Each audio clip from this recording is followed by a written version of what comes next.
Good morning बच्चों, online class में आपका स्वागत है।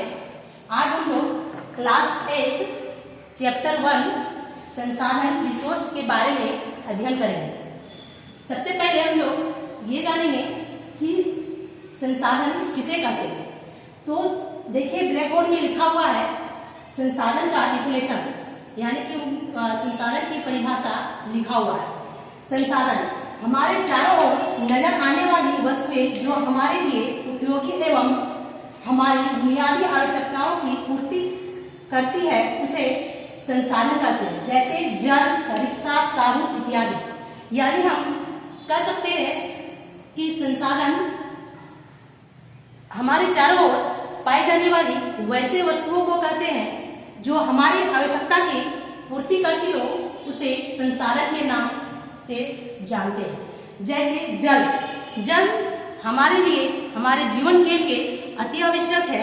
यदि जल नहीं होगा तो मानव जीवन भी अस्त व्यस्त हो जाएगा। यानी जल हमारे चारों ओर विद्यमान है और जल हमारी आवश्यकता की पूर्ति करती है। जैसे रिक्शा, यदि हमें कहीं आवागमन करना है, एक जगह से दूसरे जगह जाना है, तो उसके लिए भी हमें यातायात के साधनों की आवश्यकता पड़ती है। तो यदि रिक्शा है तो वो भी हमारे लिए अति आवश्यक है। यदि रिक्शा नहीं होगी या कोई भी यातायात के साधन नहीं होंगे तो हम एक जगह से दूसरे जगह आवागमन नहीं कर पाएंगे।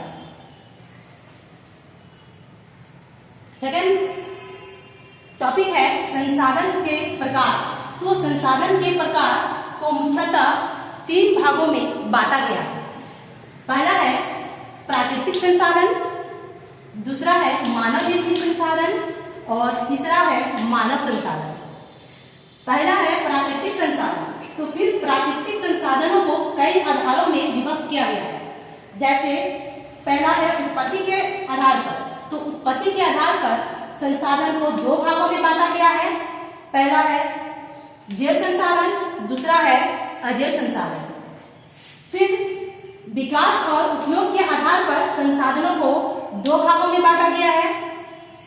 पहला वास्तविक संसाधन और दूसरा है संभावित संसाधन। नेक्स्ट, उपयोग के आधार पर संसाधनों को मुख्यतः फिर से 2 भागों में बांटा गया है, नवीकरणीय संसाधन, अनवीकरणीय संसाधन।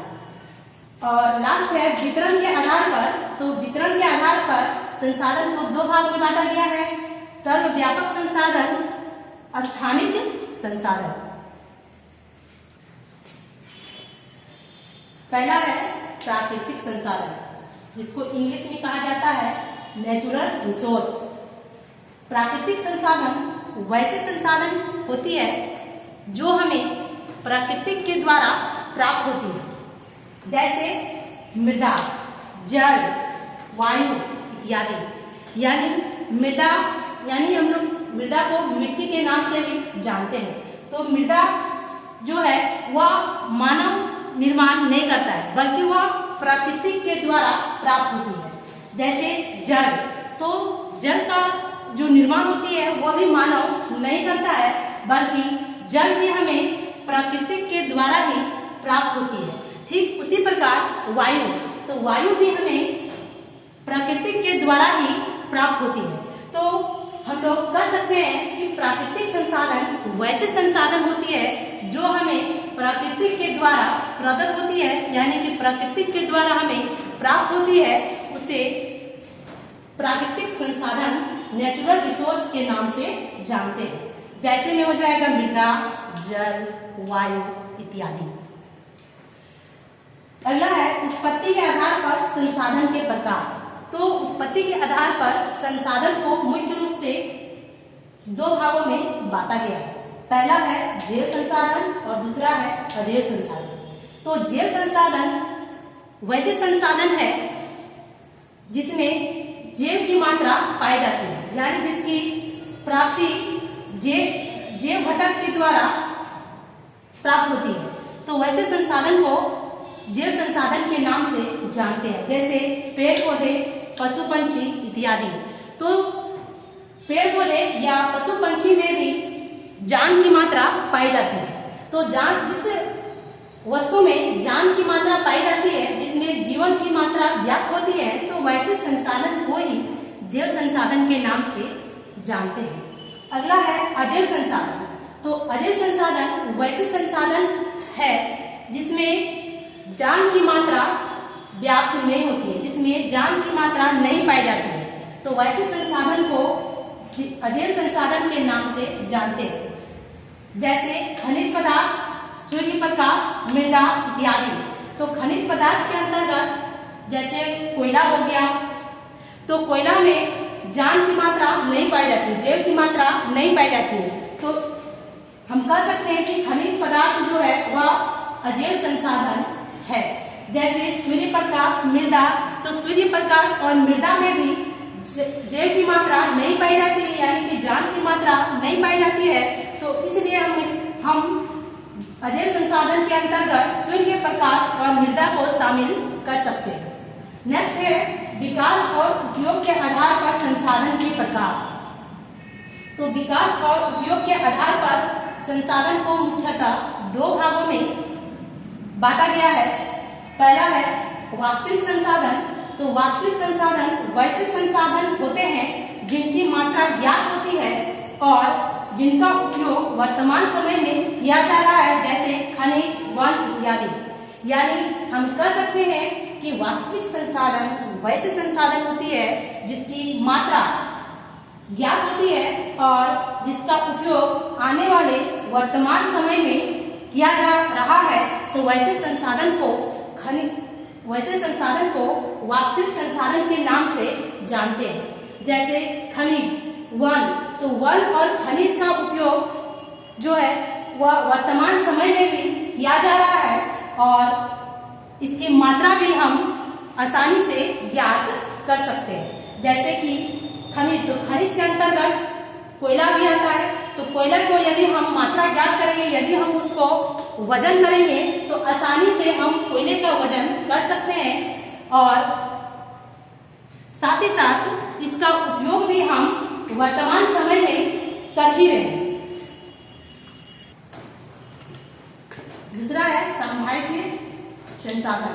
वैसे संसाधन संभाव्य संसाधन होते हैं जिनकी मात्रा ज्ञात नहीं होती है और जिनका उपयोग वर्तमान समय में नहीं किया जा रहा है, लेकिन भविष्य में किया जा सकता है, जैसे सौर ऊर्जा, लद्दाख का यूरेनियम इत्यादि। यानी हम कह सकते हैं कि संभाव्य संसाधन वैसे संसाधन है जिसकी मात्रा ज्ञात नहीं कर सकते हैं, यानी जिसको नाप नहीं सकते हैं, तोल नहीं सकते हैं और उसका उपयोग जो है वर्तमान समय में नहीं किया जा रहा है, लेकिन आने वाले भविष्य में किया जा सकता है। जैसे सौर ऊर्जा, यानी कि सौर ऊर्जा का उपयोग जो है हम अभी नहीं कर रहे हैं, बहुत ही कम मात्रा में किया जा रहा है, लेकिन आने वाले भविष्य में सौर ऊर्जा का उपयोग अत्यधिक मात्रा में किया जा सकता है, लेकिन सौर ऊर्जा का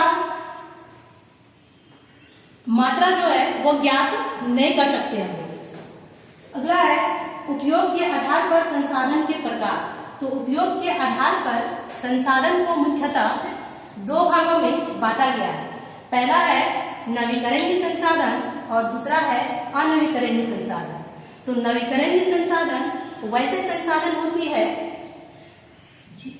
नवीकरणीय संसाधन वैसे संसाधन होती है जिसका उपयोग एक निश्चित और अल्प समय में पुनः प्रकृति के द्वारा किया जाता है। यानी हम कह सकते हैं कि नवीकरणीय संसाधन वैसे संसाधन है जिसका उपयोग एक बार करने के बाद पुनः दोबारा किया जा सकता है, तो उसे नवीकरणीय योग्य संसाधन के नाम से जानते हैं।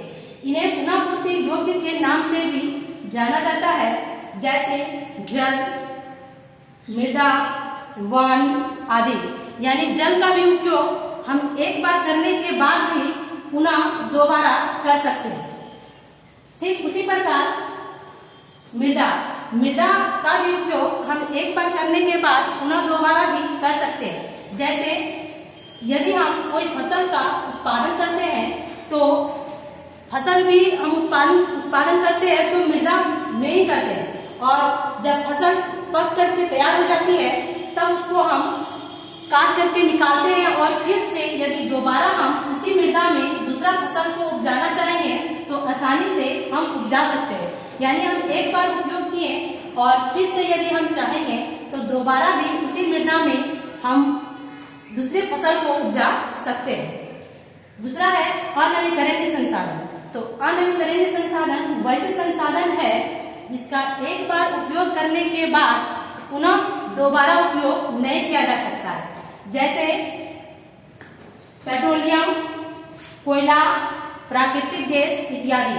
जैसे हम घरेलू कार्यों में खाना पकाने के रूप में कोयला का उपयोग करते हैं तो कोयला को एक बार जलाने के बाद वह पुनः दोबारा यदि हम चाहेंगे तो उसका उपयोग नहीं कर पाएंगे। जैसे पेट्रोल, तो पेट्रोल का भी उपयोग हम लोग यातायात के साधन में करते हैं, लेकिन उसका भी उपयोग यदि हम चाहेंगे कि दोबारा उपयोग करें तो वह हम लोग दोबारा उसे उपयोग नहीं कर सकते। आज के लिए हम लोग इतना ही पढ़ेंगे और जो भी टॉपिक बचा हुआ है उसको हम लोग अगले क्लास में अध्ययन करेंगे।